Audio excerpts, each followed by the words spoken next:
Hi, welcome to our channel where we share the most intriguing stories.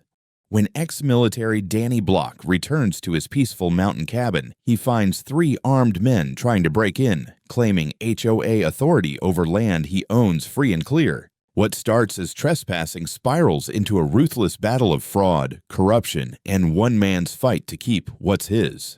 The gravel popped under my tires as we rounded the last bend before the house, and for a second, everything felt just right. The scent of ponderosa pines, that golden evening hue over the ridgeline, the subtle vibration of the engine humming through the wheel. This was why I kept coming back to this damn place. My mountain retreat, my sanctuary, built with my own 2 hands and a hell of a lot of sweat. But that feeling snapped like a dry branch the moment my headlights swept over a black SUV parked sideways at the front gate. No plates, no markings, just sitting there like it owned the road. At first, I thought it was a delivery gone wrong or some tourists lost trying to find a hiking trail. But then I saw them. 3 guys, all built like they moonlight as nightclub bouncers, in black shirts with Aspen Ridge HOA Patrol screen printed across the back in bold white letters. One of them had a crowbar wedged under the edge of my front door. Another was fiddling with a radio. The third looked like he was on lookout. None of them noticed us right away. I slammed the brakes hard enough to jolt the gear shift. "What the hell?" I muttered, already throwing the truck into park. In the back seat, Rico leaned forward with a quiet grunt. Michael, ever the calm one, was already unclipping his seatbelt like he was about to step into formation. I opened the driver's door and stepped out. Voice loud and sharp. "Hey, what the hell are you doing to my house?" All 3 turned at once. The one with the crowbar didn't even flinch. "You're not authorized to be here," he barked back, like he was reading off a script. "This property falls under Aspen Ridge HOA jurisdiction. You didn't clear occupancy in advance. We're conducting a structural inspection." I blinked. "Are you kidding me?" I walked toward them, slow but deliberate. "This is private property, not under HOA jurisdiction. You have no right to be here." He took a step closer, broad shoulders, shaved head, the kind of guy who thought intimidation was a leadership style. "You either vacate the premises or there will be consequences." The sentence was still echoing when I heard the creak of both passenger doors behind me. Footsteps. Controlled, calm. Michael and Rico stepped forward like goddamn Grim Reapers in flannel and denim. Michael pulled out his phone and started recording immediately. Rico, hands behind his back, tilted his head and asked, "Do you gentlemen have a warrant?" The 3 men exchanged glances. The one in the middle, the self-declared alpha, stiffened. "No warrant," I added. "Then you're breaking and entering. And if you so much as sneeze in my direction, I'll add assault to the list." The third guy, lookout, fidgeted. I could see it in his eyes. They hadn't expected resistance. Certainly not 3 veterans rolling up with cameras, squared shoulders, and unimpressed expressions. The guy with the radio raised his hand. "We were following HOA orders." "That's it," I snorted. "HOA doesn't mean jack out here. This land is outside your little fantasy republic. I bought it through the Veteran Land Access Program. Fully registered, fully zoned, fully mine. You're trespassing." The bald guy stepped forward again, like he thought I might flinch.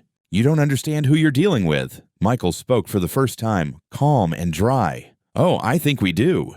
And then, as if the situation wasn't tense enough, the guy with the crowbar gritted his teeth and lunged. I didn't even have time to react. Rico intercepted him mid-step, twisted his wrist with surgical precision, and put him down on the gravel like folding a chair. The man hit the ground with a shocked grunt, arm twisted behind his back. "Bad move," Rico muttered, tightening the hold. Michael stepped in between me and the second guy, who now looked a lot less sure of himself. He raised his hands instinctively, dropping the crowbar with a clatter. The third guy turned to bolt back to the SUV, but I pulled the panic remote from my pocket and hit the button. The gate swung shut behind him with a deep mechanical clang. The chain lock clicked in, red light blinking.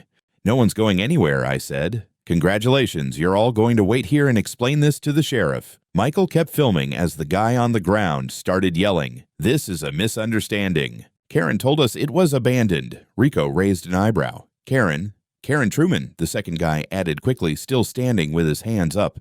"She's the president. She said this house was technically unclaimed." I laughed once, short and sharp. "Unclaimed my ass."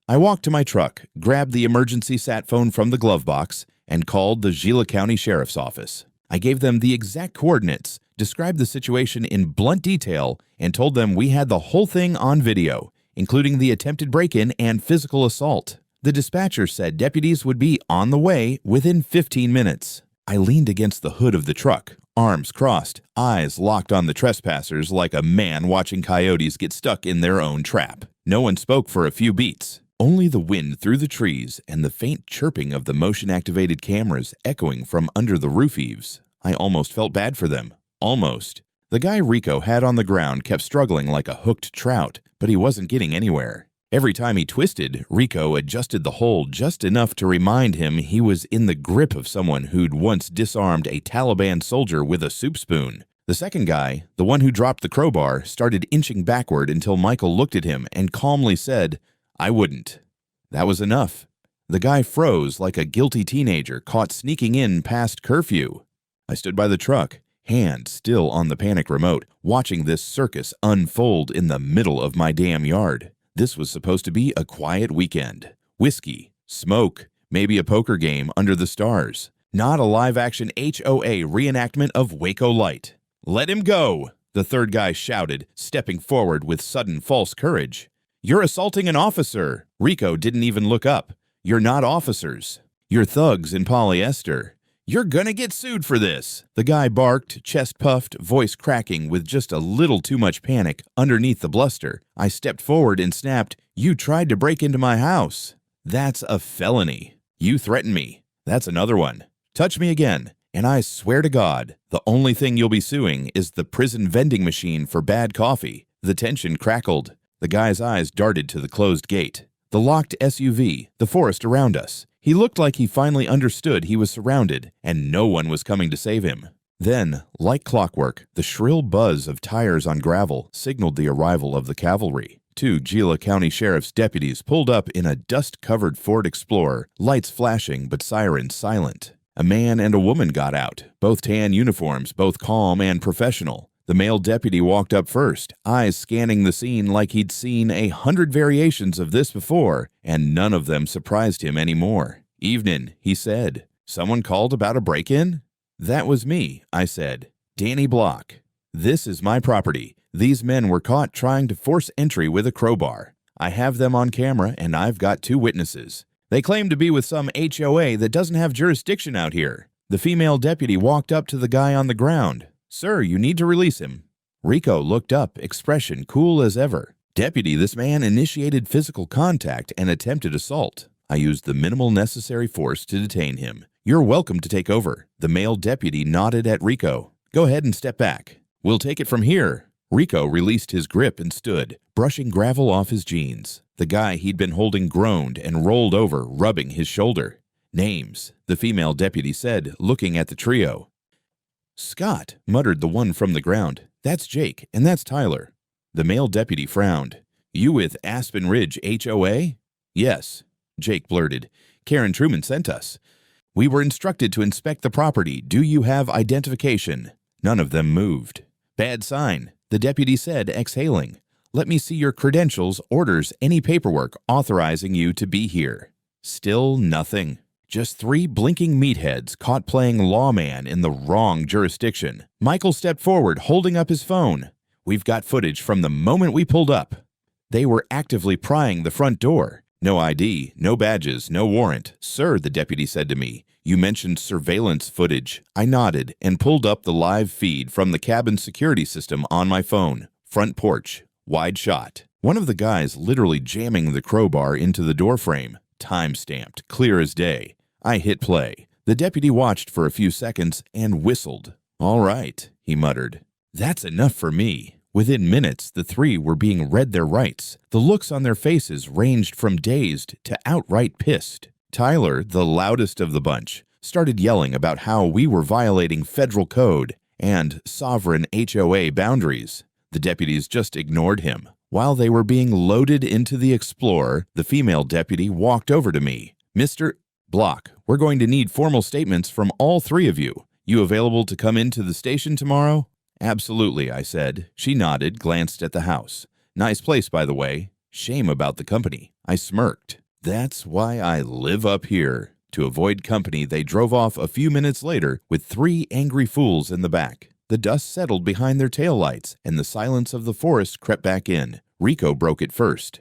"Still want to grill steaks?" "Hell yes," I said, turning toward the house. "But first, I'm changing the damn locks. The sheriff's office in Gila County isn't exactly a fortress. It's a modest tan stucco building next to a feed store and a diner that still sells coffee for under $2. But that morning, walking in with Rico and Michael behind me, it felt like the Capitol steps. We were met by Deputy Harper, the woman from last night, who waved us past the front desk with a tired smile, like she'd already filed this entire incident under Bullshit Volume 7. We gave our statements one by one in a back room with wood-paneled walls and an old oscillating fan that clicked every few seconds like it was on the verge of mechanical suicide. I went first. I walked them through everything. When we arrived, what we saw, what was said, who did what. I handed over the full security footage, the time-stamped files from the cabin system, the GPS log from the gate triggers.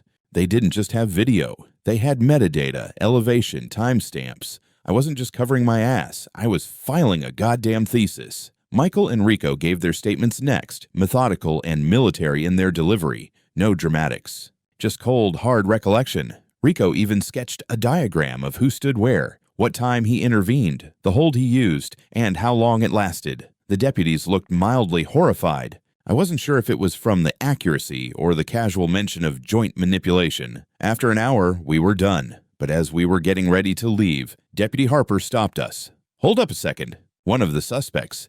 He asked to talk. We followed her down a short hall to an interview room with a grimy window and a table bolted to the floor. Inside sat Jake, the middle guy. No longer cocky. No more bark. Just a big man in a cheap polo shirt who looked like he'd realized that jailhouse bologna sandwiches don't come with HOA dental. He looked up as we entered and muttered, "I didn't know. I swear to God, I didn't know it was going to be like that." I stayed quiet. "She told us," he continued, voice cracking, "that the house was unoccupied, that it had been sitting abandoned, that the owner lived in Phoenix and hadn't been seen in months." Rico narrowed his eyes. "And that justified breaking in with a crowbar." Jake winced. "She said if we cleared it out and took inventory, the HOA could file a vacancy claim. Said it was legal under Arizona property abandonment laws." I felt my jaw tighten. I knew damn well what he was talking about. There were obscure statutes on adverse possession and property claims, but none of them applied here. Not with a registered deed, active surveillance, and recent utility usage. She said once it was declared vacant, they could claim it as part of an HOA expansion plan. Jake continued. "They've done it before." That stopped me. "What do you mean they've done it before?" I asked. He glanced at the mirror on the wall like he wasn't sure who else was listening. "There were 2 other properties up in the North Ridge. Seasonal cabins. Owners only came once or twice a year. She said those were easy targets. We inspected them, then filed false vacancy notices, claimed they were abandoned, voted them into the HOA at the board meeting. Nobody contested it. The owners didn't even know, and you thought mine would be next," I muttered. Jake nodded slowly. "She told us you bought it with veteran credits. Said no one would question it if we move fast." Deputy Harper was standing in the corner, her notebook untouched. "That's enough," she said firmly. "We'll need a formal deposition." Jake looked at her. "I'll sign whatever. I didn't sign up for this kind of shit." Outside the room, Harper pulled me aside. "We're escalating this," she said. "We've already contacted the county assessor and registrar. If what he said is true, they've been filing fraudulent land integration paperwork." I nodded, but my hands were balled into fists at my sides. "Can I get copies of everything he just said?" "You'll need to file through your attorney," she replied.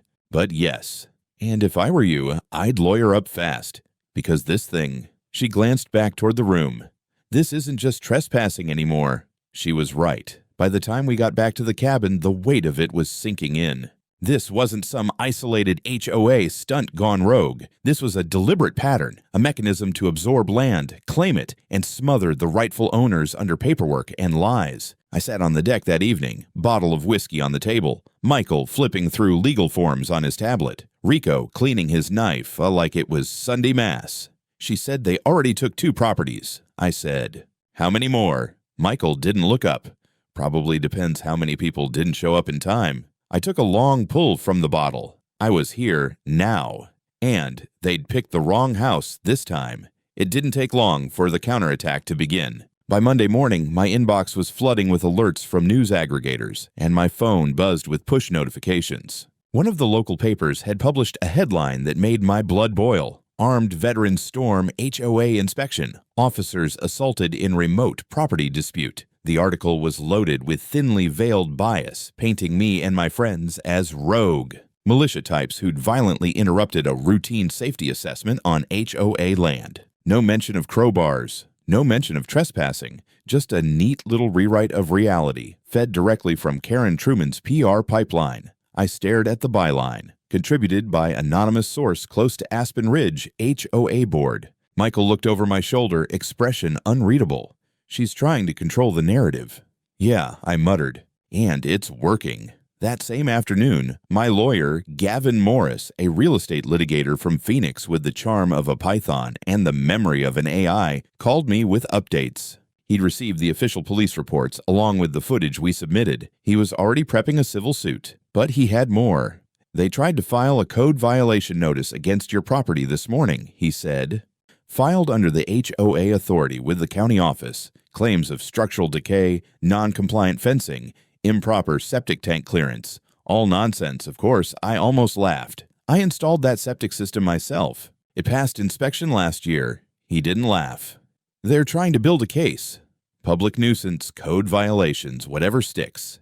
It's a classic move. Bury you under procedural mud. That evening, 2 inspectors showed up at the cabin. One was from the fire department. The other was an environmental compliance officer from the county. Both seemed slightly embarrassed to be there. The fire inspector read from a clipboard, explaining they'd received a tip that the property was at high risk of wildfire damage due to uncontrolled brush and hazardous debris. I showed them the cleared fire break I'd cut last fall, the raked perimeter, the metal roof. The environmental officer asked if I had records of my water usage and gray water runoff. I walked her to the generator shed and showed her the satellite-regulated filtration tank I'd installed with licensed contractors, invoice still laminated and pinned to the wall. They both left 30 minutes later, murmuring apologies. Back inside, I checked the security logs and found something else. The day before the break-in, someone had accessed the county zoning office website using an IP address registered to Aspen Ridge HOA. There was a request logged for boundary overlay maps and land development drafts around the northern ridge, including my parcel. I sent the screenshot to Gavin. He called me 10 minutes later. They're laying the groundwork for a hostile annexation, he said. If they can convince the board your land is within their development plan and unclaimed or under dispute, they can try to motion it into HOA jurisdiction with a sham vote. They can't do that, I snapped. They can try, he said calmly. And unless we stop them fast, they might succeed. The next morning, I got another call, this time from a woman named Laura Donovan. I used to work for Karen, she said. Her voice was low, cautious. In the HOA office. I resigned 2 months ago. I saw your name on the news. You need to know what's really happening. She agreed to meet that afternoon in a small diner off the highway. Laura was in her early 40s, sharp eyes behind tortoiseshell glasses, and a stack of folders tucked in her bag. She laid them out one by one like weapons on a table. Karen's been planning this for months, she said. There's a whole map in the office with properties marked red and green. Red means acquired. Green means targeted. Your parcel was marked green a month ago. After 2 successful absorptions, Karen thought she had a method. Use vacancy claims, file falsified inspections, then vote the land in during HOA board meetings with no outside witnesses. And the county never checks? I asked. They file under the radar. Most people don't contest because they never find out. Or if they do, they're buried under fines, zoning violations, and legal fees until they cave. She handed me a photocopy of an internal email. It was short and brutal. Parcel N42 ready for next phase. Initiate access protocol before Friday. Push visual deterioration narrative. K Parcel N42 was my land. She expected you wouldn't be home, Laura said quietly. She was furious when she heard the sheriff arrested her guys. That's why she's pushing this public narrative. She's trying to flip it before it spirals. It was spiraling already. That night, Michael uploaded a full cut of our arrival and the confrontation, 4 uninterrupted minutes of footage, time stamped, no edits. We added security cam overlays, date confirmations, audio logs. It spread fast. Local forums, then Reddit, then Twitter. A retired police officer in the comments broke down the laws they violated. A property rights blog picked it up. Then a local radio station reached out asking for an interview. Karen, of course, doubled down. She released a formal statement through the HOA's attorney claiming we doctored footage, that threats were made against unarmed representatives, and that the Aspen Ridge HOA reserves the right to pursue legal recourse against Mr. Block and his accomplices for obstructing civil inspection duties. Accomplices. Rico nearly spit coffee all over the porch when he read that. By the end of the week, Gavin had filed a formal injunction in Gila County Superior Court to block any further HOA action against my property. We submitted Laura's documents, the video footage, the inspection reports, and copies of every HOA-related communication we could scrape from the county site. It wasn't just a land grab anymore. It was fraud, malicious misrepresentation, criminal conspiracy, and we had a paper trail. The courtroom smelled like dust and paper. Gila County Superior Court wasn't some grand marbled hall. It was a modest space with beige walls, a few ceiling fans, and rows of creaky benches that made every shift sound like a groan of protest.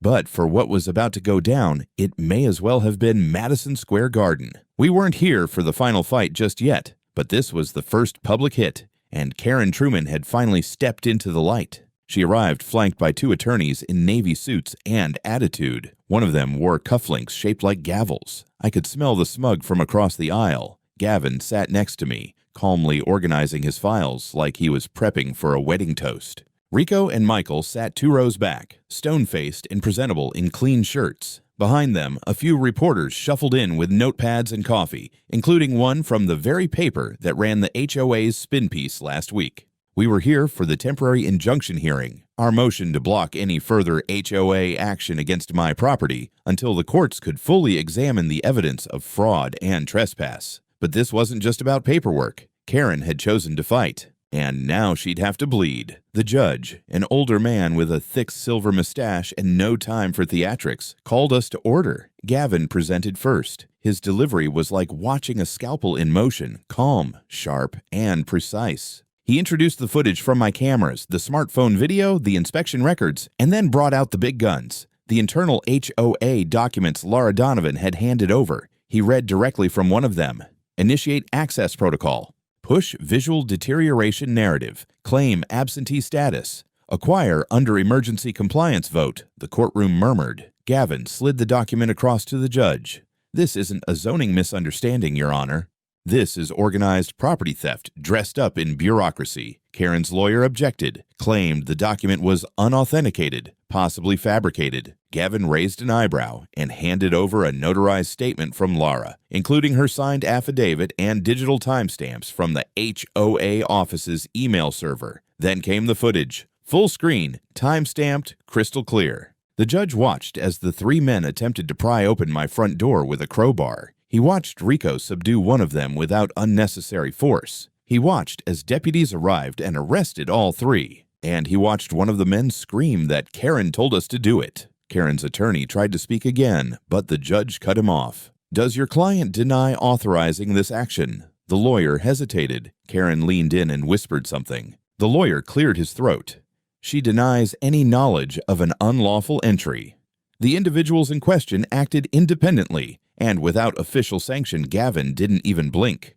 Then why were they wearing HOA-issued shirts, carrying HOA radio frequencies, and listed in the internal correspondence provided by your client? Silence. The judge tapped his pen against the table. What evidence does the HOA provide that Mr. Block's property falls under their jurisdiction? The second attorney, clearly the backup hitter, stood and delivered a map, a printed parcel overlay, annotated in red. We believe this property was intended to fall under the Aspen Ridge HOA's planned expansion zone. As it has not been formally contested until now, we moved forward with procedural absorption under Section 9 of our charter. Gavin stood again. That map, Your Honor, is not part of the county assessor's official records. In fact, we have the real one, county certified, and it clearly shows Mr. Block's land outside HOA boundaries. The map they've submitted was altered. He slid the certified parcel map across the bench. The judge studied it for a moment, then looked back at Karen's legal team. "Do you have any explanation for this discrepancy?" Karen finally spoke, voice tight and artificial. "There was confusion due to recent development zones. Our understanding was that the land was unclaimed." Gavin stepped forward. "Your Honor, my client bought this land through the state's Veteran Land Use Grant Program. He has records, title, utility logs, tax receipts, construction permits, and live residency documentation." Aspen Ridge HOA not only attempted a hostile annexation but initiated a break-in based on falsified assumptions. He turned to Karen. Or perhaps not assumptions at all. The judge sat back. His eyes swept the room, resting briefly on Karen, then on me. "I've heard enough for today," he said. "Pending full review of submitted evidence and sworn testimony, this court issues an immediate temporary injunction against Aspen Ridge HOA. The organization is barred from taking any further administrative or physical action related to Parcel N, 42, or surrounding properties until final disposition." Karen's lips twitched. Her lawyers stiffened like they'd just swallowed thumbtacks. Court adjourned. Outside the courthouse, a local news crew asked for a statement. Gavin declined. "I didn't. I built that house with my own hands," I said. "I earned that land. No amount of fake maps or power-hungry boards is going to change that. People need to start paying attention to how far some HOAs are willing to go when they think nobody's watching."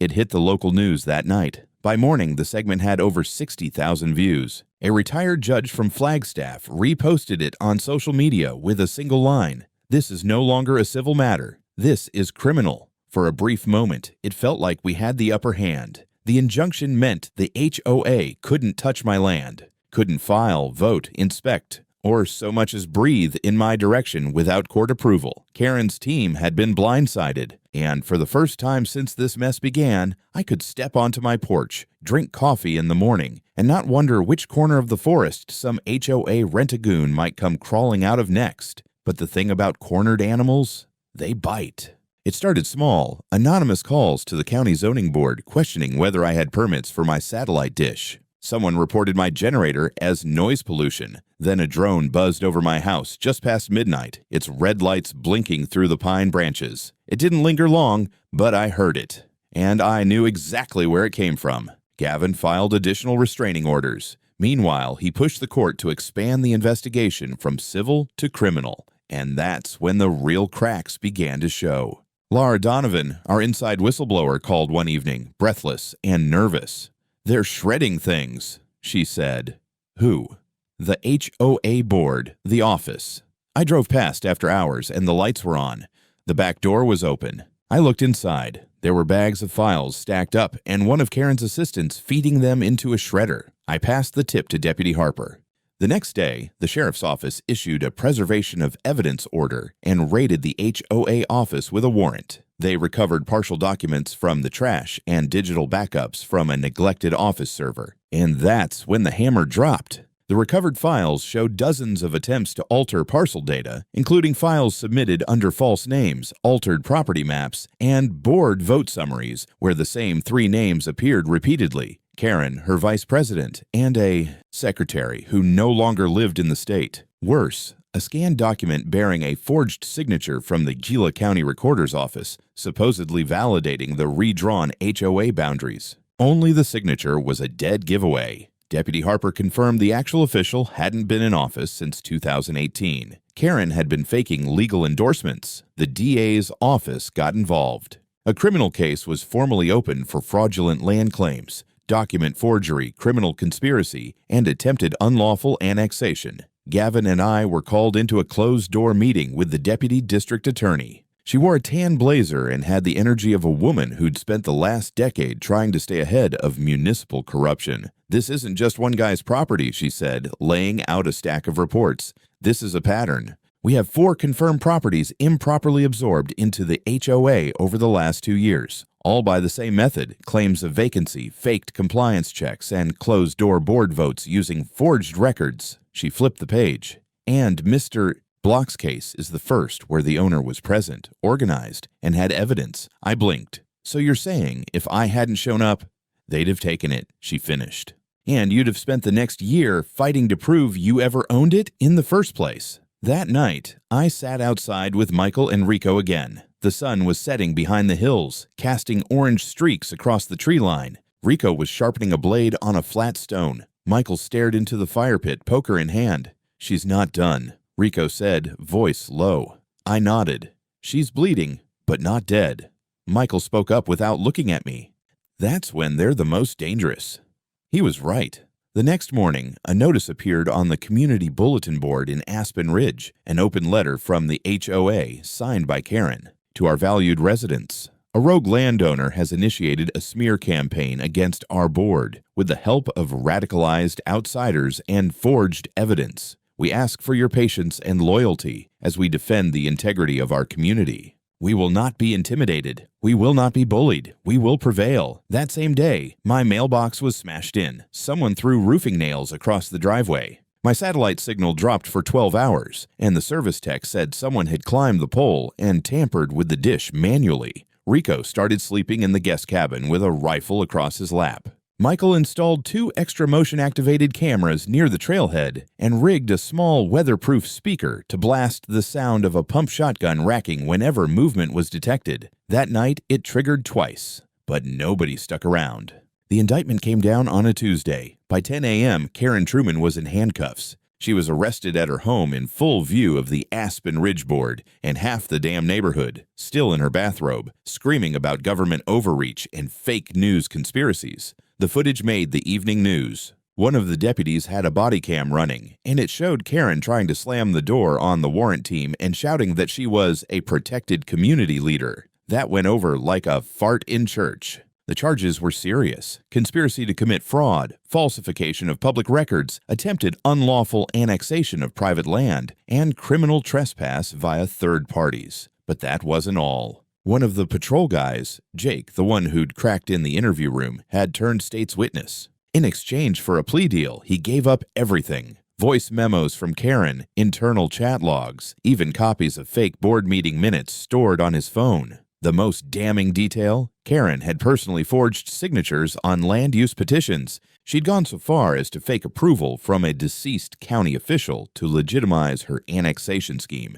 The Gila County DA announced a full investigation into Aspen Ridge HOA as an organization, and within 72 hours, the HOA's charter was suspended pending review. The state HOA Regulatory Board released a rare emergency statement, confirming that the association was under formal inquiry for violations of multiple state and county statutes. I watched it all unfold from my porch. Michael was on the phone with a friend at the Arizona Attorney General's office. Rico was grilling breakfast sausage like it was any other morning, but I couldn't stop pacing. It felt good, sure, but it wasn't over, not yet. Then the mail arrived. An official letter from the Gila County Superior Court. My civil suit had been accelerated in light of compelling evidence and public interest. We had a final hearing date for the injunction and a full damages case. But there was more. The court had frozen the HOA's financial accounts pending the outcome of the criminal trial, and any disbursement or legal maneuvering would require judicial approval. Translation: the HOA was broke, gagged, and bleeding out. But that's when the panic started. Residents from Aspen Ridge began showing up at my property, not angry, confused, nervous. A woman named Valerie, mid-60s, with silver hair and a box of muffins, stood at my gate. "I'm so sorry," she said. We didn't know. Others followed. A contractor who'd done odd jobs for the HOA brought me copies of emails Karen had sent him, orders to board up properties marked as reclaimed. A young couple who'd moved in 6 months ago came with photos showing how one of the other absorbed. Properties had been cleared out overnight while the owner was overseas. It wasn't just about me anymore. This had been systematic. Gavin pushed the court for class action status, and we got it. Now, it wasn't just Block V HOA. It was a coalition of property owners, past and present, who'd been steamrolled, tricked, or intimidated by Karen's fake government. Our claim wasn't just about land. It was about intentional sabotage, defamation, emotional distress, and long-term financial harm. Then came the audit. With the HOA under court-appointed receivership, forensic accountants were brought in. They uncovered unauthorized disbursements, missing funds, and security contracts paid out to unlicensed individuals, including the 3 men who'd broken into my house. 2 of them weren't even from Arizona. One was from Texas and had an active warrant. The third was a dishonorably discharged private contractor from New Mexico. By the end of the week, a federal subpoena was issued for the HOA's financial records over the last 5 years. The local news dubbed it the Karen scandal. Social media ran with it. Memes appeared. Karen photoshopped onto George Washington crossing the Delaware, except she's holding a clipboard that says HOA violation. Another showed her face edited onto a Monopoly board. Go to jail. Do not collect dues. But what stuck with me the most was the hearing room. On Friday afternoon, we all gathered again, this time for a formal review of criminal charges. Karen sat at the defendant's table, pale and shaking. No makeup, hands clenched in her lap. She didn't look like a tyrant anymore, just a desperate woman whose kingdom was turning to ash. The judge read through the indictments. Each one landed like a hammer: attempted annexation, fraudulent claims, false filings, conspiracy, unauthorized surveillance, misuse of public infrastructure. It went on and on. At one point, her attorney stood up and asked the court to consider Karen's emotional state and misunderstanding of jurisdiction. The judge paused, then said flatly, "This wasn't a mistake. It was a machine." He ordered Karen held without bail, pending trial, citing flight risk and obstruction of justice. The courtroom was silent as they led her out in cuffs. I stood in the hallway afterward, leaning against the wall, watching the news crews swarm. Someone handed me a copy of the official court order dissolving Aspen Ridge HOA as a legal entity. Effective immediately, all assets were to be transferred to county control. Gavin walked up beside me. "You just watched an empire collapse." "No," I said. "I watched someone try to become an empire and fail." 3 months later, the mountains were quiet again. The courtroom noise, the reporters, the helicopters, the flashing lights. It had all faded. Karen Truman was behind bars, sentenced to 12 years without parole. 2 of her board members took plea deals. The third vanished. Last I heard, the feds were still looking. Aspen Ridge HOA no longer existed. The county had taken control of its remaining assets and launched an oversight committee to prevent anything like this from happening again. But none of that really mattered to me as much as this. I still had my home. The land, the trees, the wind off the ridge, it was all still mine, untouched. And finally, quiet. Michael and Rico returned for one last weekend before summer ended. We didn't talk about courtrooms or lawsuits. We grilled steaks, drank too much bourbon, and argued about who cheated at cards. Rico won every hand and swore it was luck. It wasn't. At some point, we wandered back to the same porch where it all began. The gate was reinforced now, with upgraded sensors and steel posts. I added more cameras, a perimeter alarm, and a solar-powered floodlight system that could fry a raccoon at 50 feet. Michael pointed at the new private property. No trespassing sign. "Think they'll get the message this time." I smirked. "They'd better."